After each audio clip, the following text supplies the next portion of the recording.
Hi, welcome back to Mingus on Tech. I'm Ken Mingus, Executive News Editor at Computer World. I'm here with Pat Thibodeau, a Senior Writer for Computer World. Network World's Keith Shaw. We're going to be talking about H-1B visas, IT outsourcing, and what's going on with Facebook Live. Stick around.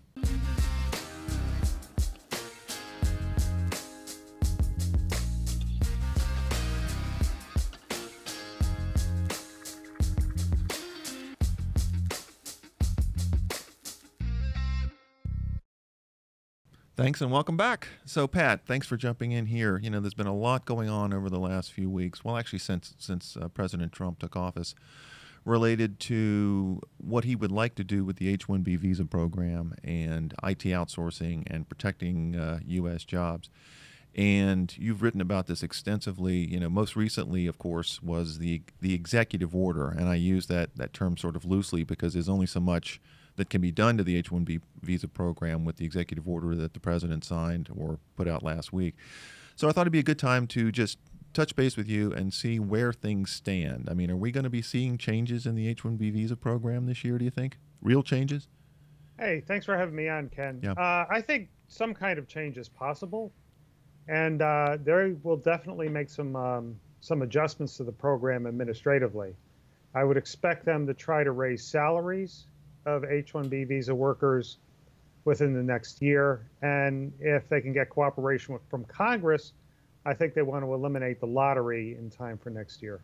Well, isn't that the big hitch here? I mean, obviously Trump talked about this during the campaign.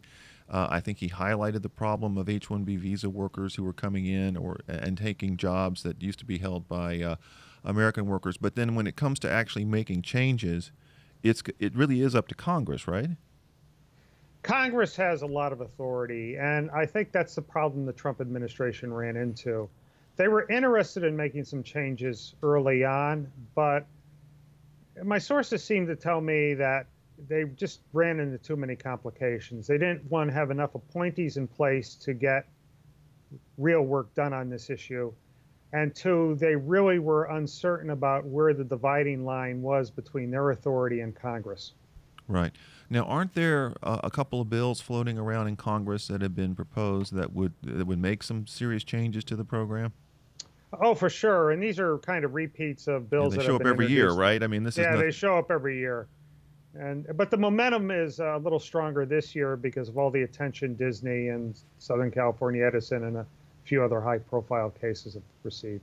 Do you think that's one of the things that's actually happening here is that even if legislation is not, likely to go through Congress at least quickly, the fact that the president is highlighting this issue, I mean, it's been talked about off and on for years. You know, the tech industry has its view on it. You've got workers who have their views. You've got IT outsourcing companies from overseas who obviously have a vested interest in this. But it's never really risen to the level of sort of presidential jawboning, if you will, to have the president up there highlighting it. Is that the sort of thing where that we might see companies try to shift what they're doing because they don't want to get in trouble with the president, or because they see that change is going to come and they feel like they need to make some shifts before the government comes after them? Absolutely. Companies are dealing right now with a completely uncertain environment. They have no real way of knowing how the visas are going to be distributed in the following years. Well, it's interesting too. Now the lottery just ended. Was it April the 1st? April 1, right? April 1. Go ahead. Well, they hold the lottery on April 1st every year for the new fiscal year that begins in October. Right, and as I recall, the number of applications for visas this year was actually down from last year. It was down slightly, just about 30,000.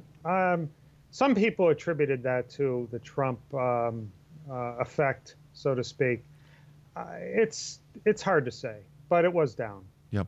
It dawns on me that there may be people who are either looking at this on Facebook Live, and we're going to get to Facebook Live in just a minute because I do want to talk about that. If you've got questions about the program, feel free to ping us on the Facebook Live page. But the thing is, maybe we should explain just very basically, what the H-1B visa program is in case somebody happens to tune in and isn't quite clear. So maybe a quick definition of the H-1B visa program so people understand this. The visa is what they call a non-immigrant. In other words, it's a temporary visa for companies to use to bring in highly skilled workers to stay in the U.S. for up to 3 years. It can be renewed for 3 years. But there's also provisions that allow the visa workers to get green cards or permanent residency if their employer puts the paperwork through. Okay, and there's a 65,000 visa cap. Is that's Yeah, the limit right now? There's a base cap of 65,000, but there's another additional 20,000 visas that are made available for graduates of U.S. universities with advanced degrees in STEM. Okay. And the issue is obviously then that companies feel like in many ways, or some companies feel that they can bring in H-1B visa holding workers that they can then use to replace American workers and pay the visa holders less than they were paying the American workers initially, right? Absolutely. That's one of the big problems with the program. Okay. Now, in terms of news right now, I saw a story that popped up this morning that I know you're working on involving Infosys. So what's Infosys doing, and is this in reaction to what Trump has been talking about? Well, Infosys has about 20,000 workers in the U.S., at least the last year, and that's from court records. They've never said publicly how many employees they actually have. A large number of those workers are on H-1B visas. Again, Infosys has never said what percentage of its U.S. workforce are on visas, but Okay. we know that some years they get as many as 4,000 visas. So now what they're doing is they're saying we're going to hire 10,000 quote unquote Americans, their word. So they plan to hire Americans. What I don't know, and what they have not said, is whether they are doing this because of Trump and because of the uncertainty, whether this is going to expand the workforce, say from 20,000 to 30,000, or whether they're preparing to start replacing some of their H-1B workers with U.S. workers. Right. I mean, it certainly sounds like when you look at the headlines, when you get the the top level information, it sounds like maybe they're making a move to be more American worker friendly, but it's not clear whether this is more smoke and mirrors or an actual move on their part, and whether it indicates other companies might do the same thing. I think it's too early to say. We're going to have to know more about their workforce, but for sure, Trump's plan to end the lottery and distribute the visas on the basis of wages and education will make it harder for IT offshore firms, and that includes Infosys, to get H-1B visas. So this may be a very strategic response or a tactical response to the Trump administration, but they're not saying so. Okay. What is it, what is it that Trump wants to do in terms of the lottery itself? You just mentioned that he wants to, it's random now, right? Is that how it works? Right now, it's like buying a lottery ticket. It's a true lottery. But a lot of people think that's a very bad system because about half of the visas that are available have been going to IT offshore firms. Right. And these firms submit thousands of visa petitions. Some people argue that they're actually gaming the system by submitting more petitions than they actually need. They're just, assuring Swamping that the whole system, right? Just overloading it. Right. And this has really hurt, say, smaller companies. An IT startup that, say, has been trying to hire somebody from a U.S. school that they've been working with. They may have had that person intern. So they send in one petition, but they only have a 33% chance in some years of getting approval. So Trump wants to change the system. Let's distribute the visas on the basis of education, on the basis of wages. And a lot of people think that's probably a better system because it will ensure that U.S. firms get the H-1B visa workers that they want. There's a caveat here. Okay. Some people argue that what will happen is that large firms will, now that they can hire more visa workers, will hire these younger visa workers instead of hiring, say, U.S. graduates, American workers out of schools. So, and they could use that to displace older workers as well. So there's never going to be a clear-cut answer to any of this.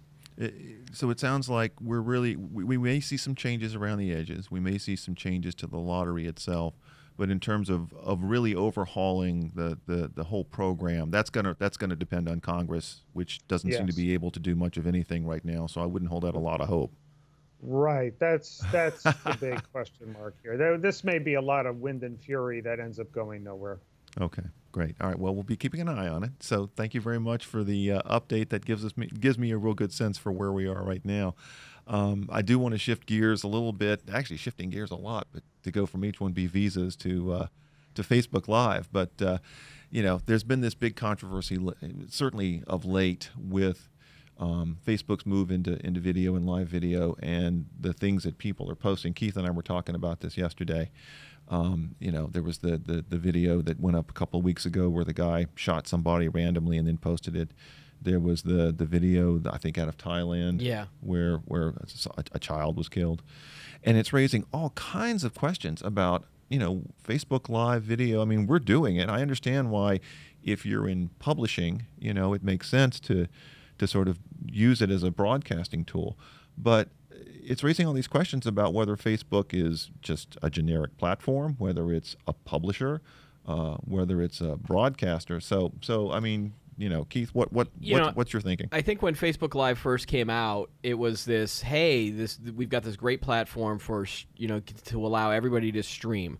Right. And you saw the success of this with remember the lady with the Chewbacca mask? Oh God, yes, yeah, everybody saw that. And then everyone was kind of going, oh, this is a great thing. It's fantastic. It's you have direct lines between brands and their customers, and again, we're gonna say like probably 99.9% of what goes off on Facebook Live is fine. Right. It's safe. It's amateur, but it's fun. It's fine. People are just sharing videos with family. Yeah, but lately friends. what's been happening is that incidents where someone is either beating someone up. I think there was a gang rape in Chicago that got publicized. Yeah. It's really dark stuff. And the latest one was a father in Thailand was upset about his wife leaving him or something. He basically killed his 11-month-old daughter, hanged her, and then he killed himself. And this video was seen by, I think, more than 300,000 people. It took Facebook at least 24. I think there's a 24-hour period that went by before they were able to shut it down.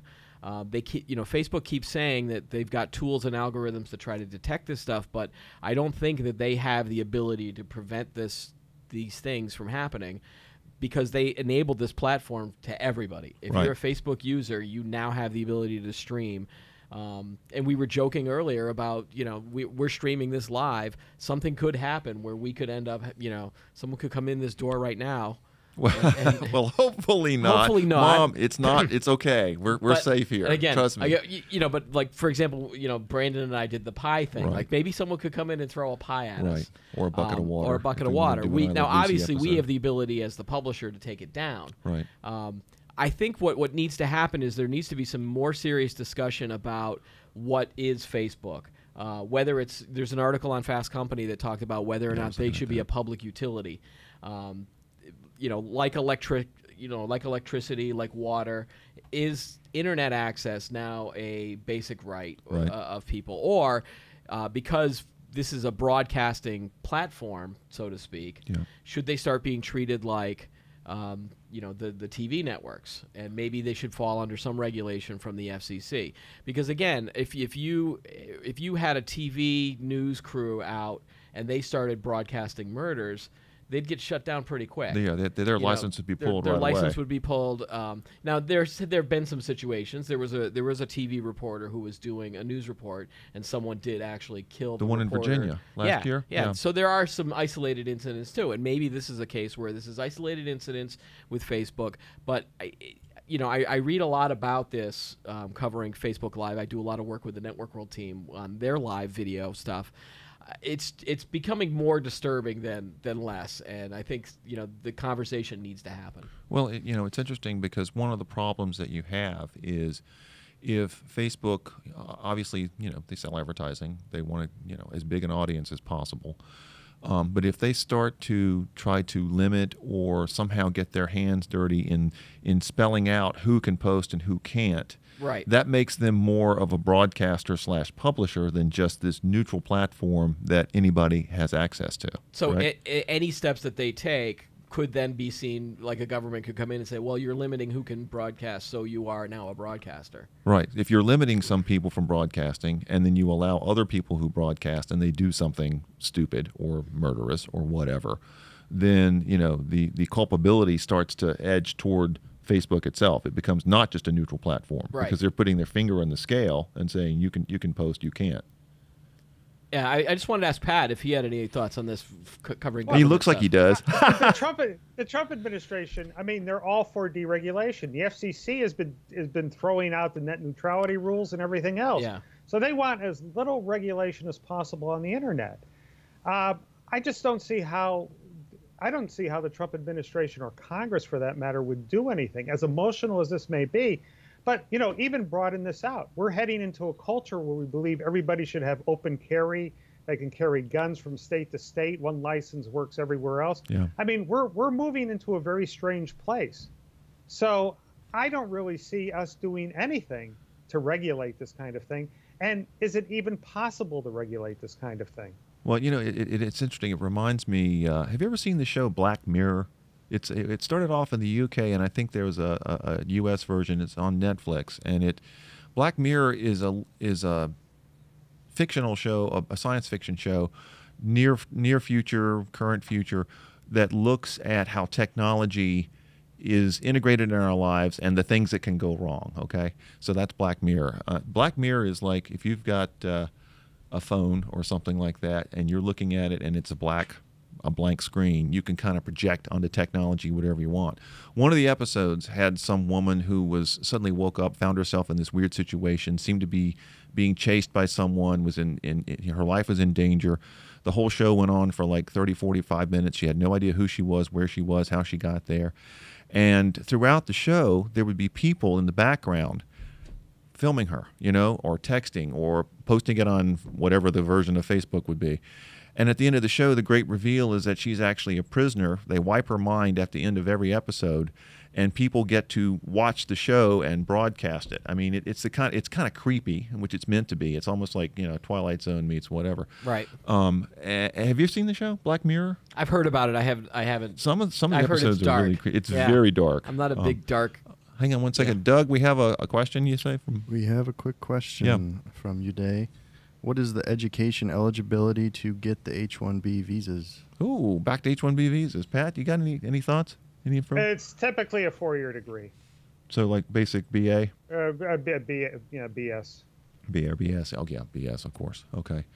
So back to Facebook's Black Mirror. So anyway, the whole point was that, as Pat was saying, it does seem to be more and more like a Wild West kind of situation. Yeah, and especially in this environment with this administration, I wasn't going to hold out hope that they were going to start holding hearings or stuff. But Facebook, I think, needs to take itself a little bit more seriously and almost start self-regulating or figuring out some better ways to do this, because I think as an advertising platform right now, if they lose the trust of the users, then they're in big trouble. Right. I've already trying to limit what I do on Facebook because the amount of junk that I'm getting, whether it's brands that I follow or ads that are getting put in, or just friends that just don't use it for the right purposes, whether it's they're spreading fake news or whatever's going on. I'm really kind of getting sick of my Facebook feed.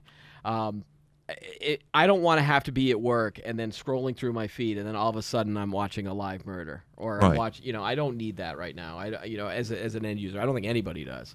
Well, it does feel like it's moved very, very, very far from where it was initially, where you might post pictures, you might post some video that you'd taken, but it was very sort of limited. But the stuff that shows up in your feed now, I have a lot of friends who say, I just want to get off Facebook. But because so many people are on it when it comes to planning social events and things like that, they feel like they can't quite get away from it.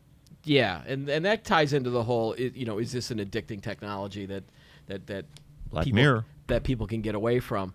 But it feels like Facebook can figure out how to prevent pornography. Like, you can't just start broadcasting live images of people being naked or people having sex or anything like that. They've figured out ways to do that. I think that they should start examining how they can extend that to other or to criminal things like, Well, it almost seems like, violence. Despite the fact that, as you say, Washington seems to be very much in the let everything, just go out the window and no regulation. It seems like, though, that at some point this will come back to hurt the company if, as you say, parents are, looking at Facebook to see their cute baby pictures and they're seeing horrific things. Right. Eventually, I mean, and since Facebook sells advertising and therefore, we are the product, we being Facebook users, they don't want to lose that audience. And I certainly think an advertiser doesn't want to associate itself with those types of content. Right. Okay. All right. Any final thoughts, Pat, on Facebook Live and the future of technology, social media as we know it?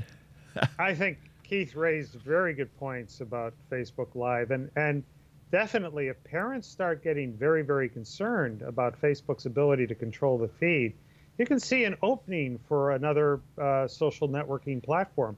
I mean, no company owns the future, and that includes Facebook, no matter how large and powerful it is. We've seen that time and again. So right. I think your points are well taken. It's interesting. You had mentioned earlier, we were talking about MySpace. That company also seemed to have a lock on social media early on, and then what was the problem? Where did they go? Apparently, south? A lot of pedophiles and other kind of adult deviants got onto the probably the not network. Good for your business. Bottom line, and then it became known to parents again that you don't want your kids hanging out there, and then advertisers got involved and the membership just dropped. Yeah. And Facebook came in and said, hey, we're a safe space, or we're a family friendly. I don't know if they said family friendly, but it certainly. But they certainly implied they would be a safe space. Now, I was thinking that if I was going to get off of Facebook, where would I move to? I'd probably move to LinkedIn at this point, because that's seen as the adult. Well, not adult, but boring, or the more professional version of Facebook. So right. Maybe LinkedIn comes and it says like, hey, if you don't want to see people getting killed, murder. Come to us. Come to us. I'm not sure that's a good marketing slogan. No, that's probably not what. That's why I'm not in the marketing department at LinkedIn. Exactly. All right. Great. Listen, Pat, thanks a lot for jumping in to give us an update on H-1Bs, IT outsourcing, that whole issue. I'm sure we'll be back at this later on this year to find out what's going on. So thank you for that. Oh, you're welcome. Keith, thanks for the update on Facebook problem, Live. Kim. Good discussion. Yeah. I mean, it's really interesting to see where this is going. Yeah. Pat, you're looking good on Skype, by the way. Yeah, you look great, Pat. Yeah, Being generous. From an undisclosed location, I think, in Connecticut right now. But all right, so for H-1B visas and Facebook Live, I think that's going to do it for today. I'm Ken Mingus, Keith Shaw, Pat Thibodeau, thank you. That's a wrap.